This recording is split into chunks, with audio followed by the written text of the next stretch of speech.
Kitchen queen. இன்னைக்கு நம்ம பார்க்க போற ரெசிபி பாறை மீன் வறுவல். இது வந்து ரொம்ப யம்மியாகவும் கிறிஸ்பியாகவும் இருக்குங்க. இது எப்படி செய்யறது, இதுக்கு என்ன இன்க்ரீடியன்ஸ் தேவைன்றதை நம்ம இப்போ பார்க்கலாம். பாறை மீன் வாங்கி நல்லா மஞ்சத்தூள் உப்பு போட்டு கழுவி வச்சுருக்கேன். 2 ஸ்பூன் மிளகாய்த்தூள், 1/2 ஸ்பூன் மஞ்சத்தூள், 1 ஸ்பூன் பெப்பர், கார்ன்ஃப்ளோர் ஒரு 1.5 ஸ்பூன், லெமன், உப்பு தேவையான அளவு.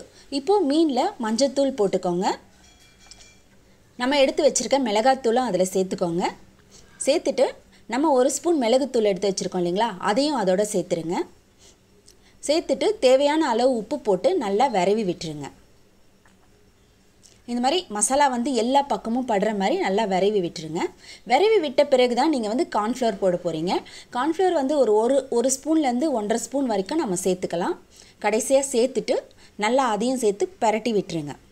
அப்போது அந்த மசாலா வந்து அந்த மீனில் நல்லா ஸ்டஃப் ஆகி நல்லா சாப்பிடும்போது எல்லா பக்கமும் உப்பு காரெல்லாம் சேர்ந்து சாப்பிட்றதுக்கு நல்லாயிருக்கும். இந்த மாதிரி எல்லா பக்கமும் விரவி விட்டுட்டு எப்போவுமே மீன் பொரிக்கும் போது நீங்கள் வந்து ஒரு 20லேருந்து 30 நிமிஷம் அதை நீங்கள் மேரினேட் பண்ணி வச்சிங்கன்னா சாப்பிட்றதுக்கு மீனில் அந்த காரெல்லாம் இறங்கி சாப்பிட்றதுக்கு நல்லாயிருக்கும். இப்போ நான் வந்து மேரினேட் பண்ணிட்டேன். ஒரு 20 மினிட்ஸ் நான் மேரினேட் பண்ணியிருக்கேன். பாருங்கள், மீனில் எல்லா பக்கமும் ஸ்ப்ரெட் ஆகிருக்கு. இப்போ நம்ம இதை வந்து பொரிக்க போகிறோம். கடாயில் எண்ணெய் ஊற்றிக்கோங்க.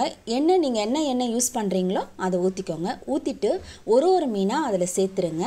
மீன் வந்து ரொம்ப பக்கமாக போட்டிங்கன்னா உங்களுக்கு பெரட்டி போட ரொம்ப கஷ்டமாக இருக்கும். அதனால் அளவுக்கு கொஞ்சம் இடைவெளி விட்டு மீனை போட்டுக்கோங்க.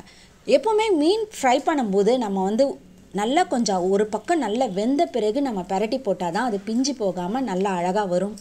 ஸோ நீங்கள் வந்து எப்போவுமே மீனை வந்து உடனே அவசரப்பட்டுலாம் நீங்கள் பெரட்டி போட்டுறாதீங்க. ஒரு பக்கம் நல்லா கோல்டன் ப்ரௌன் ஆன பிறகு பெரட்டி போடுங்க.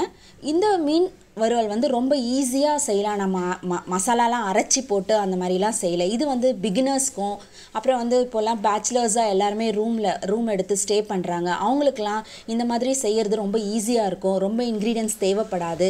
ரொம்ப குவிக்காக செஞ்சிடலாம். அதுக்காக தான் இந்த மாதிரி சிம்பிளாக நான் செஞ்சு காட்டியிருக்கேன் உங்களுக்கு. ஒரு பக்கம் நல்லா வெந்துருச்சு. அடுத்த பக்கம் இப்போ பரட்டி போட்டுக்கலாம். நல்லா கோல்டன் ப்ரௌன் ஆகிடுச்சு பாருங்கள்.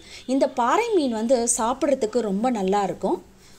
நல்லா கிறிஸ்பியாகவும் நல்லா டேஸ்டியாகவும் இருக்கும். மீனில் வந்து நம்ம மீன் அடிக்கடி சேர்த்துக்கிறது வந்து நம்ம உடம்புக்கு வந்து ரொம்ப நல்லது. ஆக்சுவலி வந்து மீனில் மட்டும்தான் ஒமேகா ஃபேட்டி ஆசிட் இருக்குது. வேறு எந்த ஃபுட்லேயும் நமக்கு அது கிடைக்காது. ஸோ நம்ம அடிக்கடி மீன் சாப்பிட்றது வந்து ரொம்ப நல்லது. பாருங்கள், நல்லா ப்ரௌன் ஆகி ரெடி ஆகிடுச்சு. அவ்வளோதாங்க, நம்மளுடைய பாறை மீன் வறுவல் சூப்பராக யம்மியாக ரெடி ஆகிடுச்சு.